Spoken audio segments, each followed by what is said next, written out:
여러분 안녕하십니까? 이어서 경남 소식입니다. 학생들이 학교에서 배우기 힘든 인공지능과 로봇 등을 전문 강사가 첨단 장비로 교육하는 경남 미래교육원이 의령의 문을 열었습니다. 올해 말까지 이미 8만여 명의 학생들이 사전 신청을 마쳤습니다. 진정은 기자입니다. 로봇이 AI 카메라를 활용해 장애물을 뚫고 목표물을 향해 갑니다. 재난 상황에서 인간을 대신할 로봇을 학생들이 직접 코딩하고 제어합니다. 예전에는 약간 프로그램을 짜서 하는 게 아니라 만들어진 거랬는데 프로그램을 만들어서 하니까 좀 재밌었고.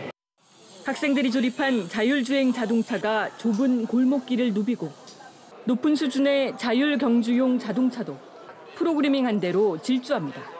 따로 코드를 넣어서 이렇게 움직이는 게 좀 재밌었어요. 차선 변경도 하고 그리고 잠깐 멈췄다가 가기도 하고.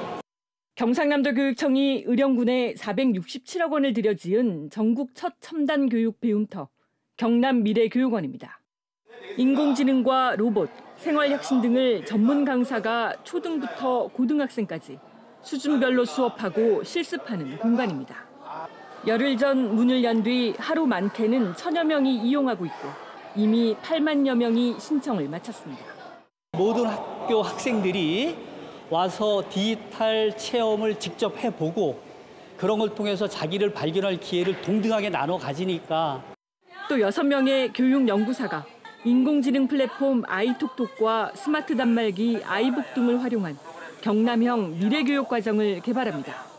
우리 아이들이 자기 주도적으로 자립과 공존의 그 자세로 미래를 살아갈 수 있도록 그 자산을 저희들이 튼튼히 만들어줄 그럴 생각입니다. 경상남도 교육청은 한 해 평균 40만 명의 학생과 학부모가 미래교육원을 찾을 것으로 보고 있습니다. KBS 뉴스 진정은입니다. 무리한 공모 사업으로 수십억 원대 시설을 유치한 일부 자치단체들이 이후 과도한 유지 비용으로 시설의 문을 닫는다는 소식 전해드렸는데요. 남해군에서는 전담팀까지 꾸려 공유재산의 전수조사와 운영 효율화를 고민하고 있습니다. 보도에 박기원 기자입니다. 농촌 활성화를 위해 2009년 조성한 함양 물내리 마을. 펜션 마당은 어른 키높이만큼 풀이 자랐고 사무실 문은 굳게 닫혔습니다. 인근 국화 체험장도 창고 용도로 쓰인 지 오래입니다. 말로 차 파는거 그래 그때 하다가 그냥 말았어. 체험시설에 든 예산은 59억 원. 대부분 시설이 수년째 방치되고 있지만 함양군은 현황 파악도 활용 방안도 제시하지 못하고 있습니다. 어떤 식으로 관리를 하냐 하면 주민들 공동하는 것도 건설 교통과 농지 관련 부서, 농촌 생활 관련 부서 그런 게 있어요. 2009년 40여억 원을 투입한 남해군 힐링숲타운. 핵심인 나비 생태관의 한 해 수입은 2천만 원 안팎이지만 기본 운영비는 2억 원이나 듭니다. 지난해에만 3억 7천만 원의 적자가 났습니다. 남해군의 전수조사 결과 군 직영 공유재산 39곳 가운데 38곳이 적자로 확인됐습니다. 남해군은 지난 5월 6개 부서가 참여하는 전담팀을 꾸려 공유재산 운영 효율화에 나섰습니다. 70여 곳에 달하는 공유재산을 부서마다 관리하고 있지만 종합적인 방안 마련은 역부족이라는 판단 때문입니다.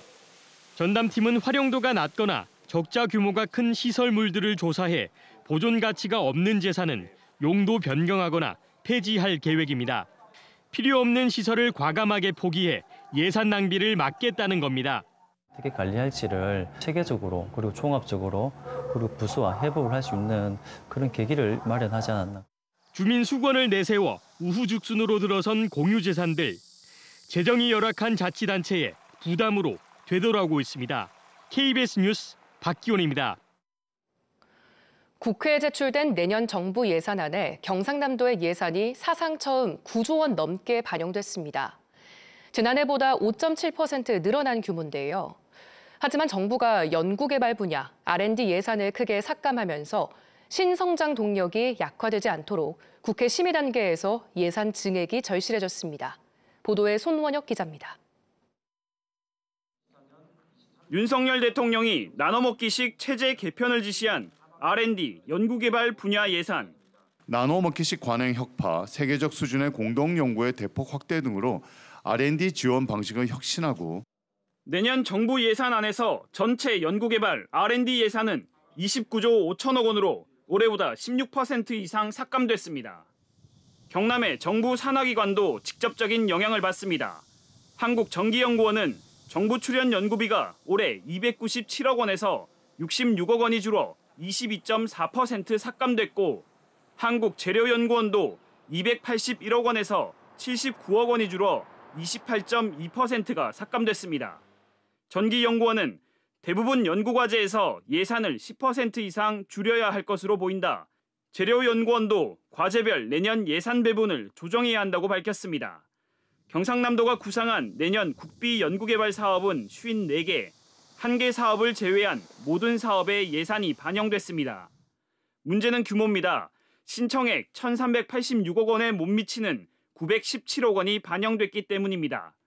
정보통신기술을 제조 현장에 접목하는 ICT 융합제조 운영체제 개발 사업은 내년에 사업 마무리를 위해 81억 원을 신청했지만 11억 5천만 원만 반영됐습니다.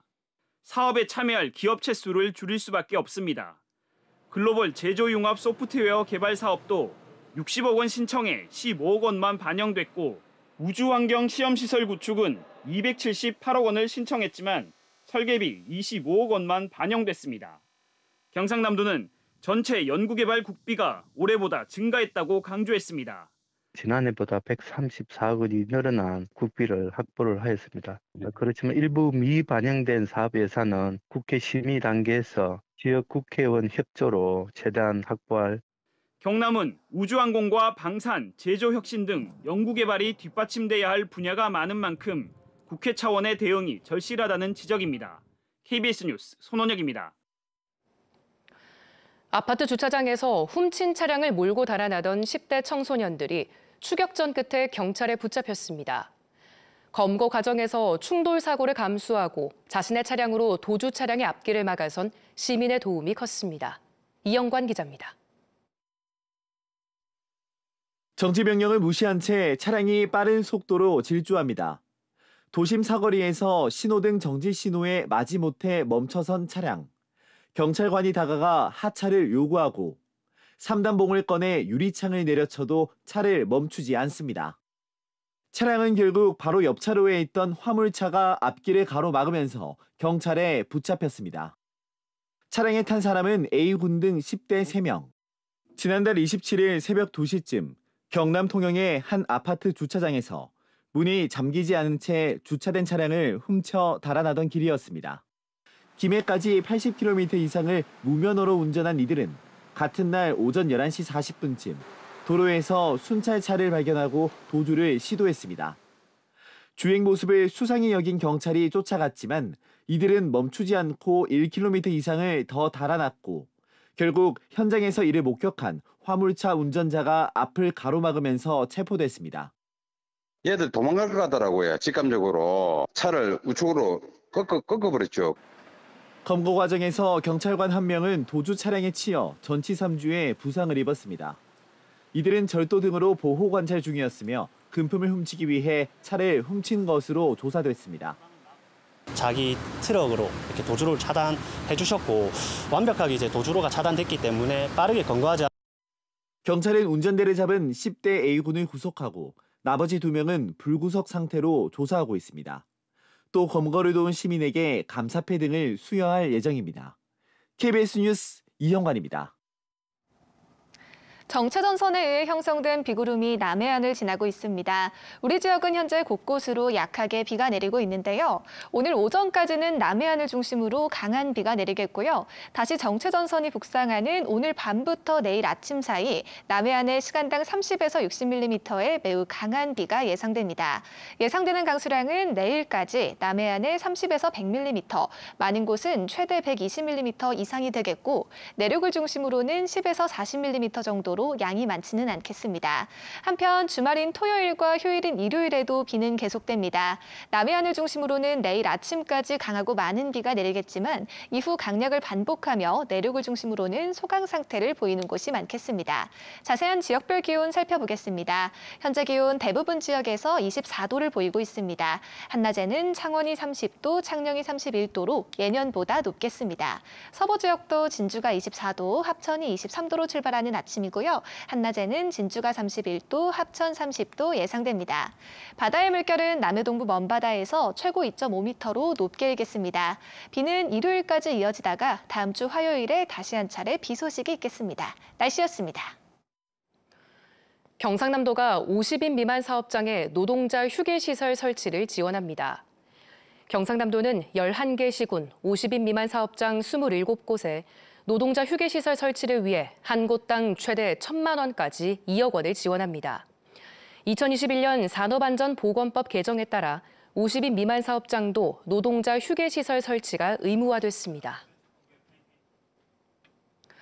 창원시는 오늘부터 75살 이상 어르신을 대상으로 교통복지카드 발급을 시작합니다. 교통복지카드는 다음 달 2일부터 도입되는 75살 이상 어르신의 시내버스 무료 승차를 지원하기 위한 것으로 카드를 가진 사람은 매달 8차례 무료로 이용할 수 있습니다. 김해시가 이번 달 불암동 일대 2만 3천 제곱미터 규모의 201억 원을 투입하는 허왕후 기념공원을 착공한다고 밝혔습니다. 허왕후 기념공원에는 인도식 정원과 중앙분수 외에도 허왕후가 김해로운 과정을 담은 스토리 벽화도 들어서며 인도 문화 교류관 건립도 추진됩니다.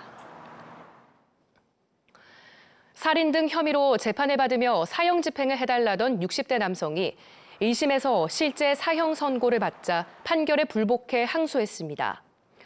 살인과 특수협박 혐의로 1심에서 사형을 선고받은 60대 A씨는 지난 2월 40대 동거녀를 살해하고 동거녀의 딸을 협박한 혐의로 재판에 넘겨졌으며 재판 과정에서 검찰과 법원에 수차례 사형을 집행해달라는 발언을 했습니다. 뉴스를 마칩니다. 시청해주신 여러분 고맙습니다.